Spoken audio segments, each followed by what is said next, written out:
Hello दोस्तों, मैं अंकित भारद्वाज आपका हार्दिक स्वागत करता हूं आपके अपने चैनल भारद्वाज एन एजुकेशन में।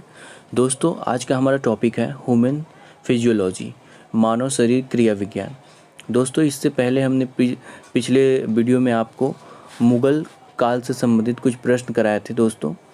तो वो हमारा मुग़ल काल का पार्ट 1 था और आपको बहुत जल्द ही पार्ट 2 भी उसका मिल जाएगा। तो दोस्तों, आइए शुरू करते हैं आज का हमारा वीडियो ह्यूमन फिजियोलॉजी। चलिए पहला नंबर क्वेश्चन से शुरुआत करते हैं। अस्थियों एवं पेशियों को आपस में जोड़ता है। तो अस्थियों एवं पेशियों को आपस में जोड़ने का काम टेंडन करता है। तो इसका सही आंसर हो जाएगा ऑप्शन नंबर बी, टेंडन। आइए बढ़ते हैं अगले प्रश्न की ओर। मनुष्य के जीवन काल में कितने दांत 2 बार विकसित होते हैं? तो इसका सही आंसर हो जाएगा 20, यानी ऑप्शन नंबर सी। आइए दोस्तों शुरू करते हैं अगला प्रश्न। तो अगला प्रश्न है दोस्तों, मानव शरीर में पाचन का अधिकांश भाग किस अंग में संपन्न होता है?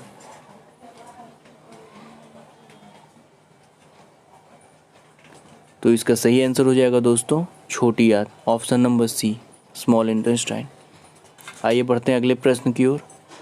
मनुष्य में पाचन क्रिया कहाँ प्रारंभ होती है? तो इसका सही आंसर हो जाएगा मनुष्य में पाचन क्रिया मुख से प्रारंभ होती है। आइए बढ़ते हैं अगले प्रश्न की ओर। मानव की पाचन नली लगभग कितने फीट लंबी होती है?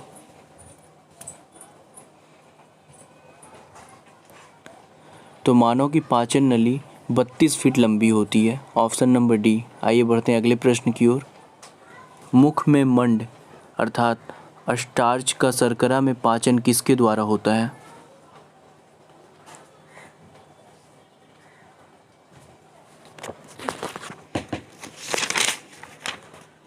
तो इसका सही आंसर हो जाएगा दोस्तों टाइलिन, यानी ऑप्शन नंबर बी। आइए बढ़ते हैं अगले प्रश्न की ओर। पाचन तंत्र का हिस्सा नहीं है।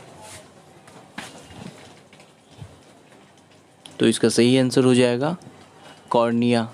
कॉर्निया मनुष्य के आँख में पाई जाती है, अर्थात इसलिए वो पाचन तंत्र का अंग नहीं है। आइए बढ़ते हैं अगले प्रश्न की ओर। शरीर के लिए एंजाइम आवश्यक होते हैं क्योंकि?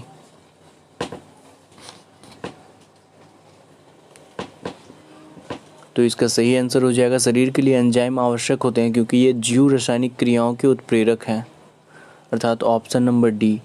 आइए बढ़ते हैं अगले प्रश्न की ओर। दूध प्रोटीन को पचाने वाला एंजाइम है।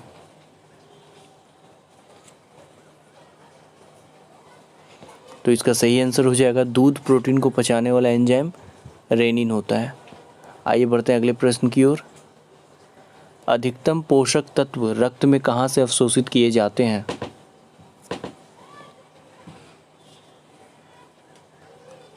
तो इसका सही आंसर हो जाएगा स्मॉल इंटेस्टाइन, यानी छोटी आंत, ऑप्शन नंबर सी। आइए बढ़ते हैं अगले प्रश्न की ओर।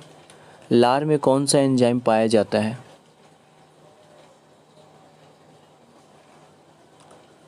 तो इसका सही आंसर हो जाएगा लार में टाइलिन नामक एंजाइम पाया जाता है, अर्थात ऑप्शन नंबर बी। आइए बढ़ते हैं अगले प्रश्न की ओर।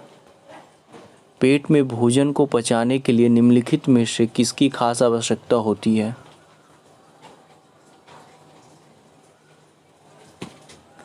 तो इसका सही आंसर हो जाएगा एंजाइम, ऑप्शन नंबर सी। पेट में भोजन को पचाने के लिए एंजाइम की आवश्यकता होती है। आइए बढ़ते हैं अगले प्रश्न की ओर। लार किसके पाचन में सहायक होती है?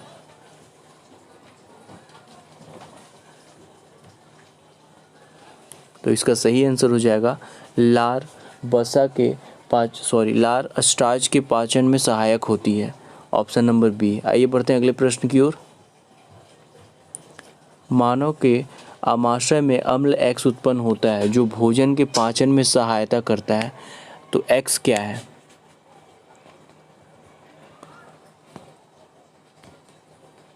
तो इसका सही आंसर हो जाएगा हाइड्रोक्लोरिक अम्ल, ऑप्शन नंबर बी, HCl।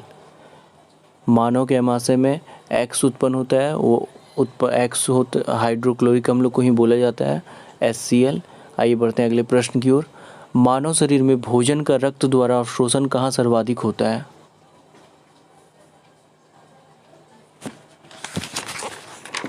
तो इसका सही आंसर हो जाएगा स्मॉल इंटेस्टाइन, छोटी आंत, ऑप्शन नंबर सी। आइए बढ़ते हैं अगले प्रश्न की ओर। प्रोटीन का पाचन कहाँ से प्रारंभ होता है? देखिए दोस्तों, अभी हमने देखा था कि भोजन का पाचन कहाँ से प्रारंभ होता है, और ये उससे कुछ अलग क्वेश्चन है, प्रोटीन का पाचन कहाँ से प्रारंभ होता है। तो ध्यान से आंसर दीजिएगा इसका। तो इसका सही आंसर हो जाएगा उदर से, ऑप्शन नंबर डी। आइए बढ़ते हैं अगले प्रश्न की ओर। आमाशय द्वारा स्रावित रस भोजन को आसानी से पचा लेते हैं, लेकिन आमाशय स्वयं इन पाचन से अप्रभावित रहता है। तो इसका सही आंसर हो जाएगा आमाशय की दीवार श्लेष्मा यानी म्यूकस के द्वारा सुरक्षित रहती है, यानी ऑप्शन नंबर ए। आइए बढ़ते हैं इसी के साथ अगले प्रश्न की ओर। पचे हुए भोजन में मौजूद विषैले पदार्थ का कौन सा अंग चूषण करता है?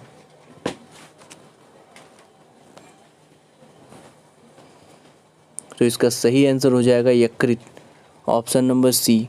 पचे हुए भोजन में मौजूद विषैले पदार्थ का यकृत द्वारा चूषण होता है। आइए बढ़ते हैं अगले प्रश्न की ओर। पेप्सिन है, तो पेप्सिन क्या है?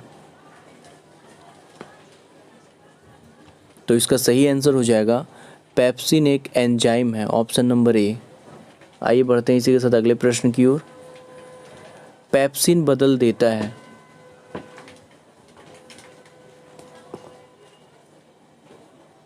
तो इसका सही आंसर हो जाएगा पेप्सिन प्रोटीन को पॉलीपेप्टाइड में बदल देता है। आइए बढ़ते हैं इसी के साथ अगले प्रश्न की ओर। पाचन क्रिया में प्रोटीन निम्नलिखित में से किस पदार्थ में बदल जाते हैं?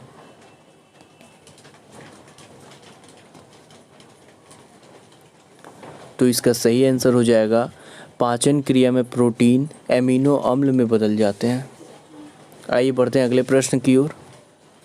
अगला प्रश्न, निम्नलिखित में से वह अंग कौन सा है जो मानव शरीर में ग्लाइकोजन के रूप में कार्बोहाइड्रेट जमा करता है?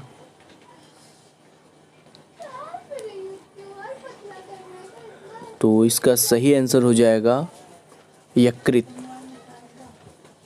आइए बढ़ते हैं अगले प्रश्न की ओर। पित्त निम्न में से किसके द्वारा पैदा किया जाता है?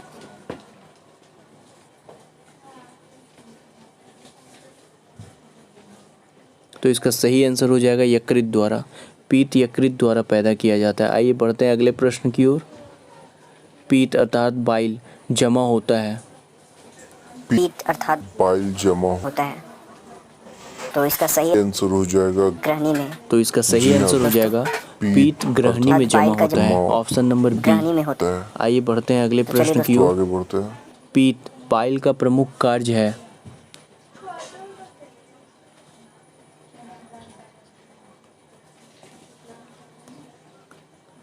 तो इसका सही आंसर हो जाएगा कि वाइल का प्रमुख कार्य वसा का पायसीकरण यानी इमल्सीकरण है, ऑप्शन नंबर सी। आइए बढ़ते हैं अगले प्रश्न की ओर। सर्वप्रथम रक्त परिसंचरण तंत्र का अध्ययन किसने किया?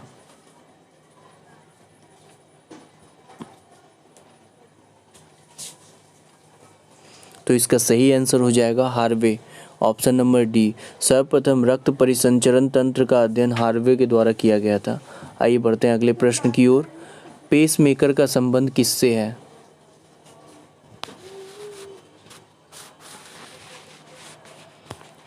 तो इसका सही आंसर हो जाएगा ऑप्शन नंबर डी। पेसमेकर का संबंध हृदय से है। आइए बढ़ते हैं अगले प्रश्न की ओर। तो पेसमेकर का कार्य क्या है?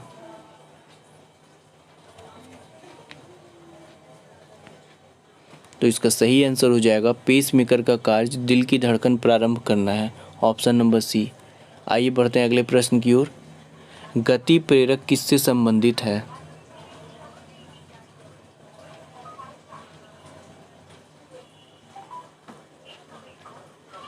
तो इसका सही आंसर हो जाएगा गति प्रेरक हमारे हृदय से संबंधित होता है।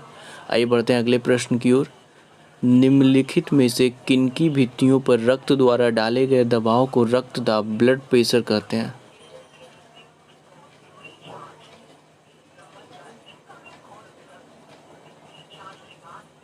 तो इसका सही आंसर हो जाएगा ऑप्शन नंबर सी, धमनी। धमनी पर रक्त द्वारा डाले गए दाब को रक्त दाब कहते हैं। आइए बढ़ते हैं अगले प्रश्न की ओर। सोते समय रक्त दाब में क्या परिवर्तन होता है?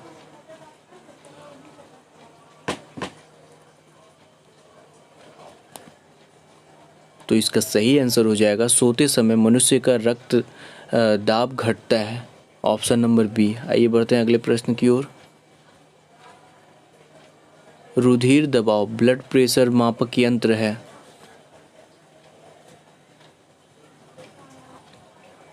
तो इसका सही आंसर हो जाएगा ऑप्शन नंबर सी, स्फिग्मोमैनोमीटर। आइए बढ़ते हैं अगले प्रश्न की ओर। जार्विक 7 है। तो जार्विक 7 एक कृत्रिम हृदय होता है। आइए बढ़ते हैं अगले प्रश्न की ओर। लब डब ध्वनि किसकी क्रिया के कारण उत्पन्न होती है?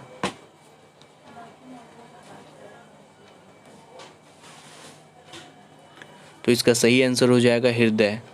लब डब की ध्वनि हृदय की क्रिया के कारण उत्पन्न होती है। आइए बढ़ते हैं अगले प्रश्न की ओर। मनुष्य के शरीर में हृदय को एक बार धड़कन के लिए कितना समय लगता है?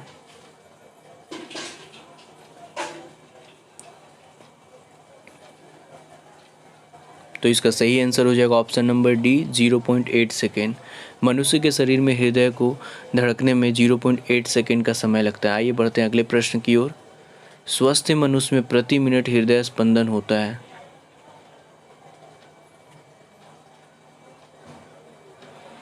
तो इसका सही आंसर हो जाएगा प्रति मिनट 72 बार हृदय स्पंदन होता है स्वस्थ मनुष्य में। आइए बढ़ते हैं अगले प्रश्न की ओर। मानव हृदय में कितने कोष्ठक होते हैं?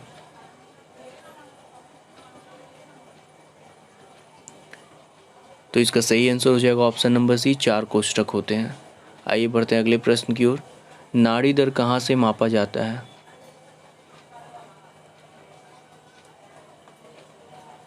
तो इसका सही आंसर हो जाएगा ऑप्शन नंबर बी, धमनी से।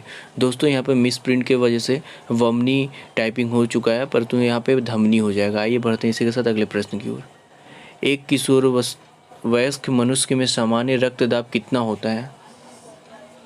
तो जैसा कि आप सभी जानते हैं, एक किशोर वयस्क मनुष्य में सामान्य रक्तदाब 120/80 mmHg होता है, यानी ऑप्शन नंबर ए सही होगा इसका। आइए बढ़ते हैं अगले प्रश्न की ओर।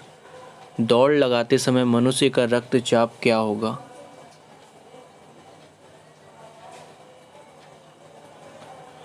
तो इसका सही आंसर हो जाएगा बढ़ जाता है, ऑप्शन नंबर 1।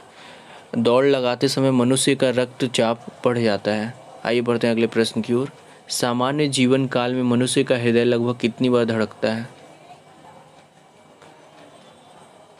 तो दोस्तों इसका सही आंसर हो जाएगा ऑप्शन नंबर बी, 2 अरब बार।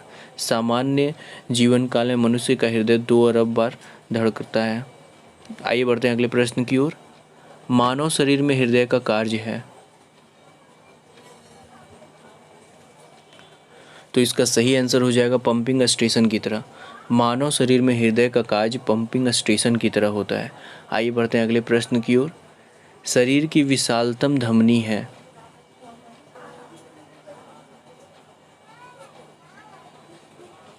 तो इसका सही आंसर हो जाएगा एओर्टा।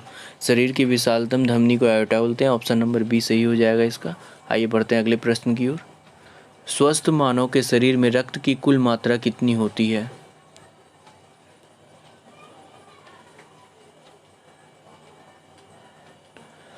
तो इसका सही आंसर हो जाएगा ऑप्शन नंबर सी, शरीर के वजन का 7%।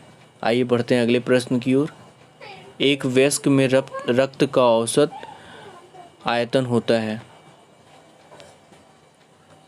तो इसका सही आंसर हो जाएगा 5 से 6 लीटर। एक वयस्क में रक्त का औसत आयतन 5 से 6 लीटर होता है। आइए बढ़ते हैं अगले प्रश्न की ओर। मानव रुधिर का पीएच मान होता है। तो इसका सही आंसर हो जाएगा ऑप्शन नंबर डी, 7.4। मानव रुधिर का पीएच मान 7.4 होता है। आइए बढ़ते हैं अगले प्रश्न की ओर। मानव शरीर में रुधिर बैंक यानी ब्लड बैंक का कार्य कौन करता है?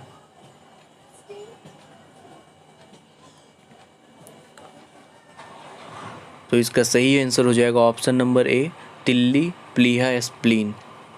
चलिए बढ़ते हैं इसी के साथ अगले प्रश्न की ओर।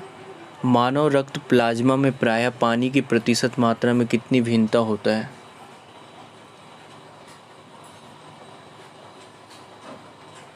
तो इसका सही आंसर हो जाएगा ऑप्शन नंबर डी 91 to 92%।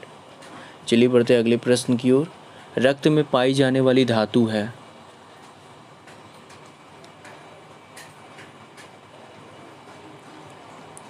तो इसका सही आंसर हो जाएगा ऑप्शन नंबर डी लोहा। आइए बढ़ते हैं अगले प्रश्न की ओर। रक्त का शुद्धिकरण कहाँ होता है? फेफड़ा, यकृत, किडनी या इनमें से सभी? तो इसका सही आंसर हो जाएगा ये सभी। आइए बढ़ते हैं अगले प्रश्न की ओर। निम्नलिखित में कौन सा कथन सही है? ए, सारा रक्त किडनी के माध्यम से मिल जाता है। बी, शरीर में सारा रक्त किडनी के माध्यम से गुजरता है। सी, शरीर में सारा रक्त किडनी के माध्यम से शुद्ध होता है। या डी, शरीर में सारा रक्त किडनी के माध्यम से बनता है। तो इसका सही आंसर हो जाएगा ऑप्शन नंबर सी, शरीर में सारा रक्त किडनी के माध्यम से शुद्ध होता है। चलिए बढ़ते हैं अगले प्रश्न की ओर और ये दोस्तों आज का आखिरी प्रश्न है। आइए देखते हैं मानव शरीर में खून के शुद्धिकरण की प्रक्रिया को कहते हैं। तो इसका सही आंसर हो जाएगा डायलिसिस। मानव शरीर में खून के शुद्धिकरण की प्रक्रिया को डायलिसिस कहते हैं। अच्छा दोस्तों, आज का वीडियो हमारा यहीं पे समाप्त होता है। तब तक के लिए दोस्तों जय हिंद, जय भारत। नेक्स्ट वीडियो में मिलते हैं हम आपके संग। तब तक के लिए बाय।